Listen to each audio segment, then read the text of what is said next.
Esta entrevista tiene carácter internacional. Vamos a hablar con nuestro enviado especial allí en Colombia, Francisco Espinel, sobre un hecho que se produjo ayer en Colombia. Digo, tiene impacto también en toda Latinoamérica porque puede repercutir de alguna manera en la geopolítica lo que suceda en cualquier país, obviamente de Latinoamérica. Francisco Espinel tiene la generosidad de atendernos a esta hora de la mañana, temprano para ellos, mediodía casi para nosotros. Francisco, ¿cómo estás? Buen mediodía. Hola, muy buenos días a todos ustedes, un placer saludarlos. Sergio, gracias por la invitación hoy desde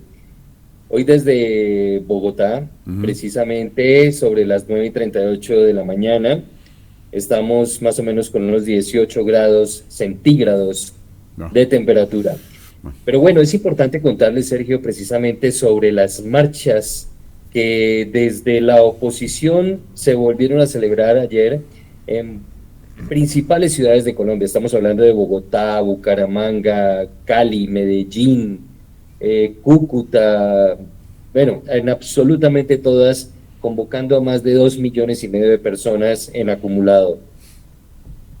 Sergio, entonces no sé si tienes alguna pregunta para que podamos arrancar nosotros o si no irles contando a ustedes. No, simplemente nos llamó justamente la atención la masividad de la convocatoria y cuál es el objetivo, es la pregunta en todo caso de estas movilizaciones, porque veíamos recién en imágenes un cartel solicitando el juicio político del presidente Petro. Sí, pero principalmente lo que se está diciendo es el descontento absoluto que se está teniendo en estos momentos con el gobierno de Gustavo Petro. Se está hablando de aspectos fundamentales como la no representación que sienten los colombianos en la gestión administrativa y gerencial que debe tener el presidente y que evidentemente tienen al país sumergido en un estancamiento económico, una problemática de polarización social que busca generalmente crear obviamente un ambiente de zozobra, pero de incertidumbre, porque no hay ningún manifiesto o ninguna manifestación más bien real de buena intención política por parte del gobierno de Petro. Hablamos de la reforma a la salud, hablamos de una reforma laboral, hablamos de una reforma pensional y se está gestando una nueva reforma tributaria. Pero asimismo, Sergio, te puedo decir, el tema de inseguridad que está viviendo el país en estos momentos, porque estamos a merced del narcoterrorismo, estamos a merced de las bandas criminales, estamos a merced del secuestro, de la extorsión, de absolutamente todos los hurtos que se están presentando en las principales ciudades. Hoy en día salir a comer a un restaurante, Sergio, es complicadísimo porque no hay una seguridad y una tranquilidad para poderlo hacer. Entonces, todo esto unido evidentemente a una política real, es decir, de buen manejo en el gobierno, en todo el pueblo colombiano, es lo que evidentemente no se está presentando. Entonces, por eso, más de 2,5 millones de personas salieron a marchar ayer 6, diciendo puntualmente, nos sentimos nosotros no representados, no estamos con un gobierno que pueda decirse que realmente nos cubre absolutamente a todos. Unas políticas que se están llevando solamente a algunas regiones de Colombia y con eso saca pecho, pero tiene también obviamente unas bodegas digitales, Sergio, en las que siempre salen a decir que todo es mentira, que el expresidente Álvaro Uribe Vélez es el único que está manifestando una inconformidad y que quiere llevar al país por una senda de inconformismo para que los colombianos sientan que el presidente no está haciendo nada. No es cierto. No es cierto, Sergio, porque las evidencias están, las acciones están, la inseguridad está latente y está presente, pero muy seguramente el presidente de los colombianos saldrá a decir que no es responsabilidad solo de él, sino que en cada una de las regiones pues están los alcaldes y gobernadores que son los que tienen que responsabilizarse por la inseguridad. Pero entonces en las calles, cuando salen masivamente, en Bogotá casi 400,000 personas, en Medellín casi 300.000 personas, 170.000 en Cali. Es decir, nosotros hablamos de que esto no es gratis, ¿de acuerdo? De que no significa que es que se esté gestando desde unos centros de oposición para que la gente salga a reaccionar. No, esto es la evidencia de que a la época, al mes en el que vamos, después del 7 de agosto del año 2022, cuando asumiera la presidencia Gustavo Petro, no ha pasado nada. Y sí se están mostrando firmes intenciones de generar un inconformismo total. Lo que decimos nosotros, quiere un control total de los recursos de la salud, quiere un control total de las pensiones, quiere un control total de absolutamente todo, pero no hay una planeación, no hay una organización, no hay un plan realmente propuesto para poder manejar estos datos. Ustedes en las imágenes pueden ver las cifras. Sergio, te oigo. Sí, Francisco Javier te saluda, un gusto. ¿Cómo te va? La pregunta mía, más allá de esta excelente crónica que nos estás haciendo de lo que está pasando adentro de Colombia, es preguntarte cómo quedó la tensión entre el presidente Petro y el presidente Argentina, Javier Milei, luego del cruce que tuvieron a causa del conflicto en Medio Oriente, de lo que está ocurriendo en Gaza con Hamas y la postura argentina de estar a favor de Israel. Claro. Javier, muchas gracias, un gusto saludarte. Pues es evidente el malestar que ha manifestado el gobierno colombiano por las importunadas en algún momento, o infortunadas más bien, en algún momento declaraciones de Javier Milei, ¿no? Y los calificativos que usara con el presidente Gustavo Petro. Este inconformismo y este malestar, pues obviamente lo manifestaron desde el punto de vista de que no es coherente y no es oportuno desde la diplomacia de un país que un presidente salga a descalificar a otro con este tipo de declaraciones y con este tipo de términos que utilizara. Pero pues,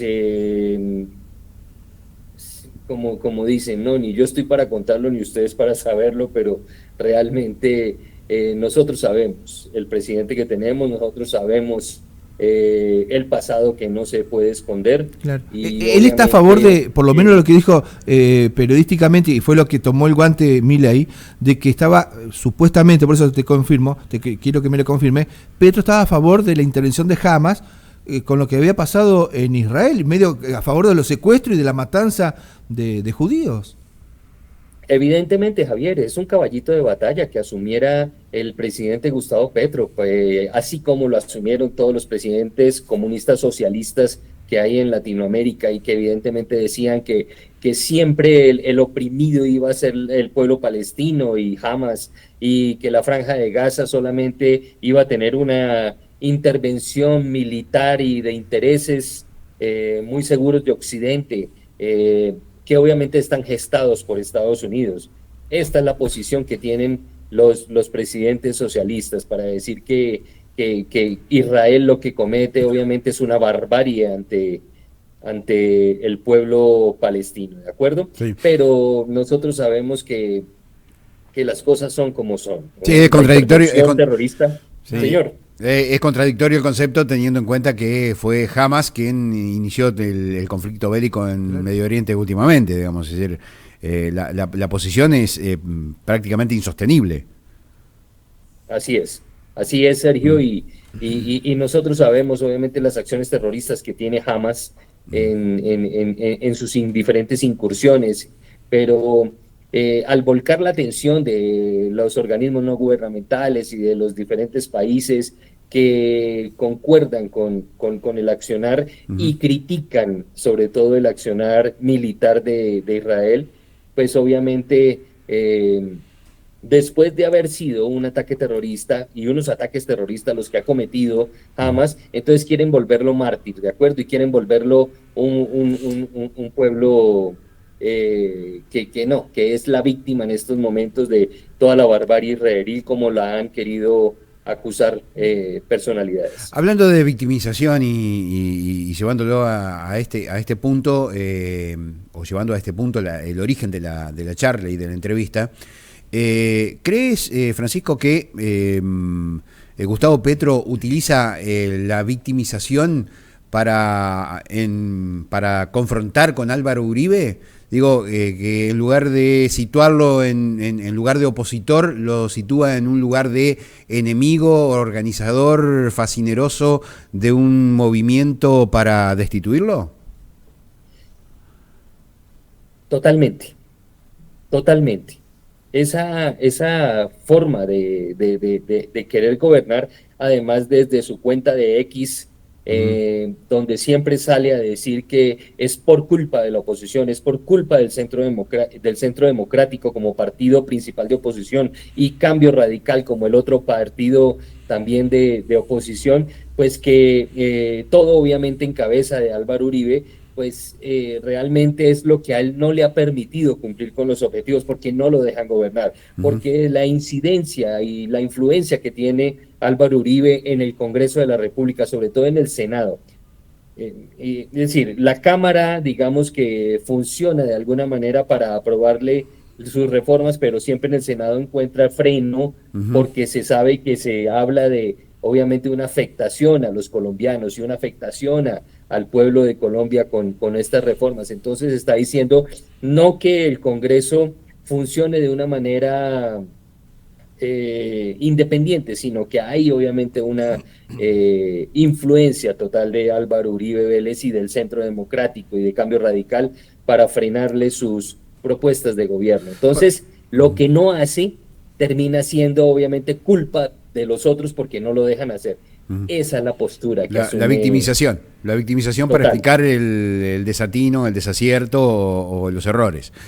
Para redondear, Francisco, y agradeciéndote desde ya la generosidad de atendernos, ¿dónde está situada hoy Colombia geopolíticamente? Más allá de que está en el continente sudamericano, digo, geopolíticamente, ¿dónde está situada?